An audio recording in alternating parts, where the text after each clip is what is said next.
తెలుగు సినీ పరిశ్రమలో ప్రస్తుతం అత్యంత బిజీగా కెరియర్ను ముందుకు సాగిస్తున్న నటీమణులలో శ్రీలీల ప్రథమ స్థానంలో ఉంటుంది అని చెప్పడంలో ఏమాత్రం వెనకాడాల్సిన పని లేదు.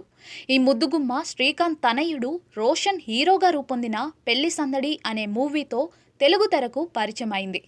ఈ మూవీ బాక్సాఫీస్ దగ్గర యావరేజ్ విజయాన్ని అందుకున్నప్పటికీ ఇందులో ఈ నటి తన అందంతో, నటనతో, డాన్స్తో ప్రేక్షకులను ఆకట్టుకోవడం వల్ల ఈ బ్యూటీకి తెలుగులో వరుస సినిమా అవకాశాలు దక్కుతున్నాయి.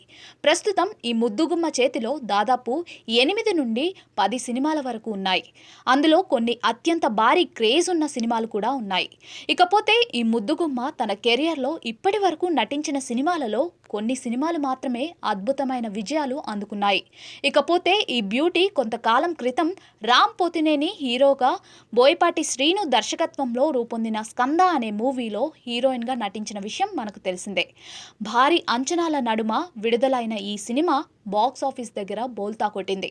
ఇకపోతే తాజాగా ఈ నటి ఎక్స్ట్రాఆర్డినరీ మ్యాన్ అనే సినిమాలో హీరోయిన్గా నటించింది. నితిన్ హీరోగా రూపొందిన ఈ మూవీకి వక్కంతం వంశీ దర్శకత్వం వహించారు. ఇక మంచి అంచనాల నడుమ విడుదలైన ఈ సినిమా కూడా బాక్సాఫీస్ దగ్గర ఈ ముద్దుగుమ్మకు నిరాశనే మిగిల్చింది. ఇలా ఈ ఇద్దరు యంగ్ హీరోలు తమ మూవీలతో ఈ బ్యూటీకి చేదు అనుభవాన్ని మిగిల్చారు.